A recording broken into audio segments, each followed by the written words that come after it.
Are you confused between a water softener and a reverse osmosis system? They might sound similar, but they do very different things. One tackles hard water minerals, the other removes harmful TDS. In this video, we'll go over exactly how each system works, what problems they solve, and the pros and cons of each, so you can decide what's right for your home. First, let's know how these systems work.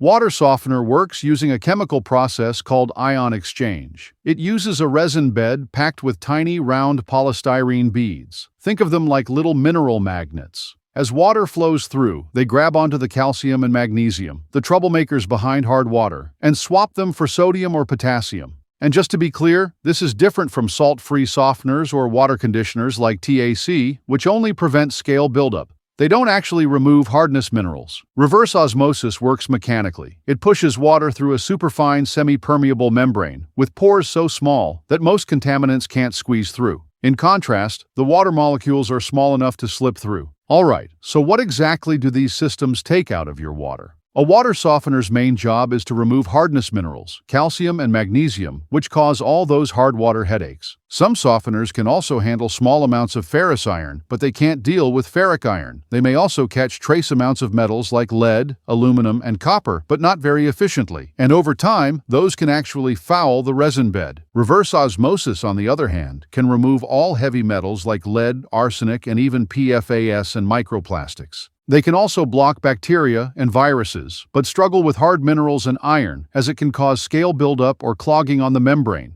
They also struggle with hydrophobic VOCs, pesticides, and solvents, so most RO systems include carbon pre-filters. Now let's look at the different types available and how much effort they take to install. Most traditional water softeners, like Springwell models, have two separate tanks, a brine tank and a resin tank. Installing them isn't a small job. It usually means making plumbing modifications, adding a drain line, and having a good amount of space in your basement or garage. Unless you're a confident DIY plumber, it's best to hire a professional. For tight spaces, there are cabinet-style softeners which combine the brine and resin tank into one compact unit. For RV owners or renters, there are portable options like the on-the-go softener or shower-only solutions like the shower stick. RO systems are most often installed under the sink. Tank-based models like Cloud RO give you a higher flow rate, while tankless designs like the WaterDrop G3P600 are great for cramped under-sink spaces. They also require plumbing modifications and a drain line, so you'll either need a plumber or solid DIY skills. For renters or those who want zero plumbing work, countertop ROs like the AquaTrue are a plug-and-play solution. Now, let's see the pros of both these systems. A water softener solves all the common hard water problems. No more scale on fixtures, cloudy dishes, or stubborn soap scum, and helps extend the lifespan of your appliances. Maintenance only involves occasional salt refills, which cost far less than replacing RO membranes. Reverse osmosis systems remove almost all harmful TDS, including bacteria, giving you water that tastes as clean as bottled water, without single-use plastic. Plus, their installation is simpler than softeners. Now, let's talk about their limitations. Water softeners need a fair amount of space, usually in a basement or garage, and their installation can be complicated. Also, if your feed water contains chlorine or ferric iron, it can damage the resin in a softener, so you'll need a pre-filter in place. It is often argued that softeners add too much salt to water and can raise blood pressure. In reality, softeners add negligible sodium unless it's malfunctioning, so if you're not on an extremely low-sodium diet, drinking softened water is not a concern. Another argument is brine discharge.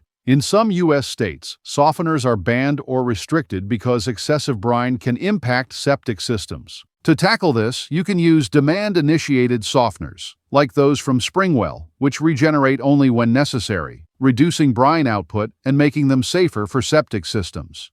Just make sure to follow local regulations and have a professional plumber set up the drain line correctly. On the other hand, RO systems waste water at a steady rate, which can bump up your water bills. They also have higher maintenance costs since you'll need to replace the filters and membrane periodically. If your water is hard or has high iron levels, you'll need pre-filters to protect the membrane from scaling or fouling. There's also a common claim that RO removes all essential minerals from water. While it's true that RO removes most dissolved solids, this isn't a health concern, as you should be getting your minerals from food, not from drinking water. If you prefer, you can add a remineralizing filter to improve taste, but it's completely optional. So how do you know which system is right for you? It ultimately comes down to the specific problems in your water and what you want to achieve. Choose a water softener if you're dealing with hard water over 10 GPG. Go for RO if your water has high levels of heavy metals like arsenic and you want a complete purification solution.